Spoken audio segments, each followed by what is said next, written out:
Shalom mais uma vez. Bom, continuando os vídeos, hoje eu estou um pouco inspirado e hoje eu vou falar um pouquinho sobre os sacrifícios e por que nós não acreditamos que o homem é preciso ser sacrificado para salvar a humanidade. E somente o Eterno, bendito seja Ele, é o nosso Salvador, como está com o profeta Isaías. Mas alguns cristãos, no meio teológico, vêm afirmando que Yeshua, Jesus ou Yehoshua, ele simboliza os sacrifícios de sangue feito no templo, né? Feito lá no templo e tal. Só que o que ele não entende, os cristãos que saem repetindo essa história, associando o sacrifício de Jesus aos sacrifícios do templo, é que na visão cristã, Jesus é um sacrifício para a salvação de todo o pecado, do corpo e da alma, e a salvação eterna. Já o sacrifício do templo não é para salvar a alma de ninguém, tá? Não é para salvar o corpo de ninguém. Na verdade, aqueles sacrifícios que era feito no templo era para que cada judeu da época e de todas as épocas relembrasse que aquilo que eles faziam era associado a um culto idólatra e a um deus idólatra. Então, quando o sacerdote matava aquele animal, simbolizando um deus idólatra ou uma atitude idólatra, mostrava para o povo judeu o quanto era insignificante a idolatria, ou seja, eles adoravam algo que eles mesmos podiam destruir. Eu separei aqui, lógico que o meu tempo é curto aqui no YouTube, não dá para fazer uma coisa assim bem estruturada, mas eu separei algumas coisas aqui para vocês compreenderem. Olha, a lei de oferta está lá em Levíticos 4, 27, do 27 a 29, assim. E se qualquer pessoa do povo da terra pecar por ignorância, fazendo contra algum dos mandamentos do Senhor, ou seja, desobedecendo o mandamento de Deus, aquilo que não se deve fazer, assim for culpada, ou seu pecado que cometeu lhe for notificado, então trará para a sua oferta uma cabra sem defeito, pelo seu pecado que cometeu, e porá sua mão sobre a cabeça da oferta da expiação do pecado e degolará no lugar do holocausto. Ou seja, se a pessoa pecasse contra a Torá, ou seja, o que era o pecado contra a Torá? A idolatria, tá? Era um costume, igual aconteceu com o bezerro de ouro. Ele pegava, no caso, né, a cabra, porque a cabra, o cabrito, eles simbolizavam o deus Baal Zebu, um deus que era metade homem, metade cabra, com seios de mulheres, que eles adoravam antes, né? Tinham o costume de adorar esse deus pagão, e o bode, a cabra, era simbolizado o animal desse deus pagão. Então, ele pegava e matava, mostrava, ele tinha que reconhecer o erro, e matava aquilo que ele achava que era sagrado. Então, ele começava a entender, ué, como é que é sagrado e eu posso matar o símbolo do Deus, entendeu? Então, desvinculava, limpava a mentalidade idólatra do povo judeu. Essa que era a função do sacrifício no templo. Outra coisa interessante está em Números 15, do 22 ao 25, eu separei algumas partes aqui. E quando vierdes a errar e não cumprir de todos esses mandamentos, foi dado, que o Senhor falou a Moisés, tudo quanto o Senhor vos tem mandado por intermédio de Moisés, desde o dia que o Senhor ordenou, e dali em diante, nas vossas gerações, será que quando você fizer alguma coisa por ignorância, de novo, e for encoberto, ou seja, escondido, aos olhos da congregação, de toda a comunidade, toda a congregação oferecerá um novilho para o holocausto em cheiros suaves do Senhor. Olha bem que interessante. Por que toda a congregação tinha que oferecer um novilho? Porque quando alguém pecava, começava a cair na idolatria e ninguém sabia quem era o provocador daquela idolatria, porque se escondia por medo, talvez, toda a congregação tinha que ir lá e matar esse novilho. Por quê? Porque geralmente essa pessoa que escondia essa, essa idolatria, ela estava contaminando outra. Então, quando juntava essa pessoa que estava disseminando a idolatria, a que estava ouvindo, e o resto que não sabia, e juntava todo mundo e matava, fazia o sacrifício, aqueles que talvez pudessem ser contaminados com a idolatria, largavam, porque só, pô, mais uma vez está matando o símbolo daquele Deus pagão. Tá? Então, continua. E o sacerdote fará expiação por toda a congregação dos filhos de Israel. Ele será perdoado. Mas entendeu como é que é? Por que lhe será perdoado? Quando foi por sua ignorância e trouxer a sua oferta. Essa oferta queimada ao Senhor e sua expiação de pecado perante o Senhor por causa da sua ignorância. Por quê? Que será perdoado? Na verdade, quando eles pecavam e não sabia quem era o causador do pecado, e toda a comunidade tinha que sacrificar o animal e desvinculava essa mentalidade idólatra da cabeça dos hebreus, dos israelitas, era perdoado porque até aquele que começava a sentir desejo pela idolatria, ele fugia.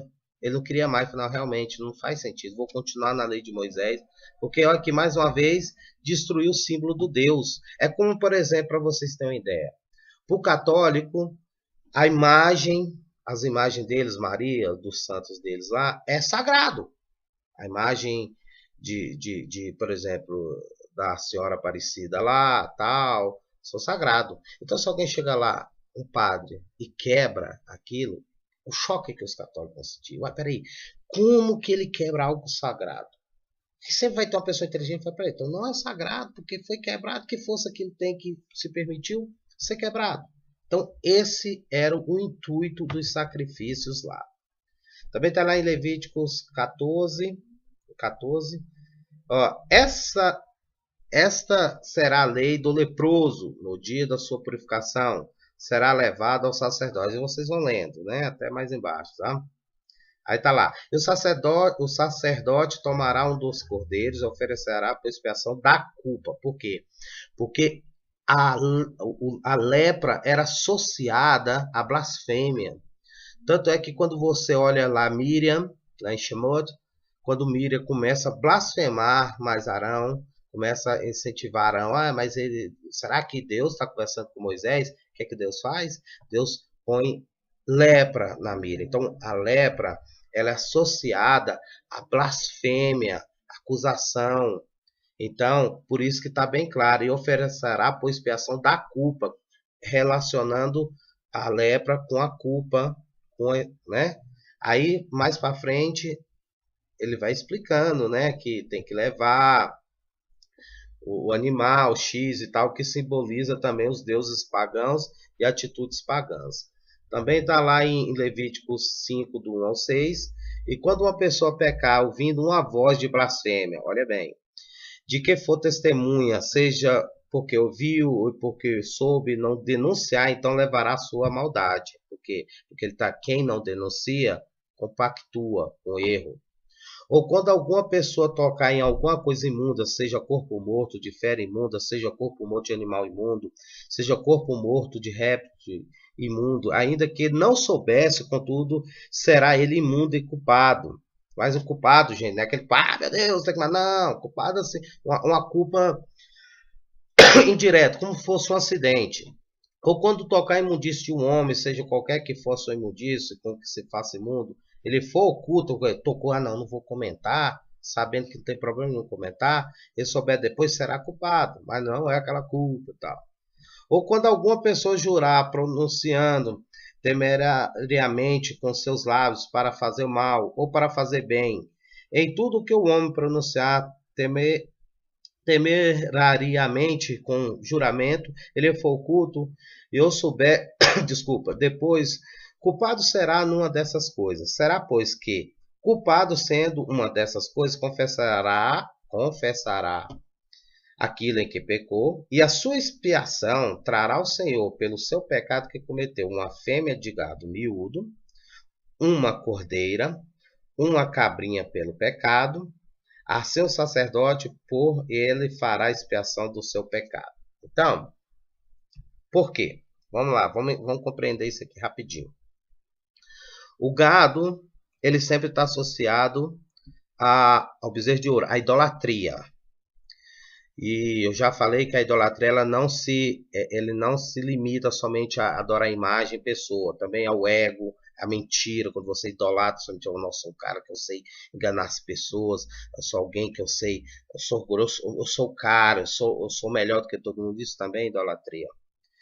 E lembrando que a cabra, ela simboliza o quem? Baal Zebu, que era um deus metade cabra, metade boi, os pés eram de boi, e corpo de mulher. Por isso que todos tinham que ser fêmea, porque era um culto idólatra. Os idólatras tinham o costume de tocar em corpos mortos, eles tinham o costume de mentir, de esconder os erros das pessoas, eles tinham o costume de ter relações com animais, eles tinham o costume de ter relações incestuosas, né? É por isso que falam a imundície do homem. Eles tinham o costume de jurar falsamente. Então, esse culto, essa cultura, esses erros que eu relatei agora em Levítico 5, do 1 ao 6, era relacionado ao culto do deus Baal. Então, por isso que pegava um gado, né? Uma fêmea de gado, simbolizando a idolatria, e Baal, a cabrito, tudo aqui simboliza a esse Deus, ao culto desse Deus idólatra. Então se matava e mais uma vez o povo pensava, nossa, não posso adorar isso. Então eu acabei de matar o símbolo do animal, ou do Deus. Então eu estou usando essas palavras mais fáceis para quem não tem costume com a visão semita compreender facilmente. Então é por isso que nós não acreditamos que precisa de um homem vir, morrer, ser sacrificado para salvar. Porque tanto as leis de sacrifício no templo não tinha nada em relação nenhuma a salvar a alma, limpar pecado do jeito espiritual. Era mais como quebrar, limpar, fazer uma limpeza mental e espiritual da idolatria, fugir. E também até mais que para nós, o que é Deus? Segundo os cristãos, é preciso esse sacrifício, porque já que Adão e Eva pecaram, todos nós nascemos com pecado. Então, nós quebramos essa aliança com Deus, então precisamos pôr aqui de alguém ou de algo ou de alguma coisa para nos reconectar com Deus. Então, no caso do cristianismo, acredito que Jesus, com a morte de Jesus, nós possamos, através dele, reconectar com Deus. Mas isso aí é mentira. Pelo menos mentira segundo o Tanás, segundo o Antigo Testamento. Agora, é verdade para os cristãos. Não estou aqui falando. Eu estou falando que na visão judaica, isso não tem sentido nenhum. Por que não tem sentido nenhum? Porque para nós, Deus está em todo lugar. Nós estamos dentro do próprio Deus. Na verdade, é como se fosse um filho que não gosta do pai. Ele não gosta, não tem um pai, mas ele sabe que tem um pai. Aí ele precisa de um trabalho, ele precisa levar o documento dele e precisa estar o nome do pai dele. Não importa se ele gosta, se ele não gosta. O pai sempre está vinculado com ele. Agora, ele que não está vinculado com o pai. É o nosso caso. Deus sempre está em conexão conosco. Sempre está em conexão conosco. Nós é que muitas vezes não estamos em conexão com ele. Isso que é a diferença. Então, como é que faz para ter conexão com Deus? Simplesmente voltar, se livrar dela e olhar para o céu e falar assim, eu estou aqui, perdão, e pronto. Pegar a Torá, ler os mandamentos e você vai ter uma conexão melhor ainda com o Eterno. Não necessita de ninguém para intervir, de ninguém para fazer papel de intermediador. Não precisa nada disso. Precisa simplesmente você se prostrar perante o Eterno e falar assim, eu estou aqui e perdão pelos meus pecados. Agradeço. Se gostaram, dê um ok. Se gostaram, inscreva no meu vídeo, compartilhe. E muito obrigado. Até o próximo vídeo. Shalom.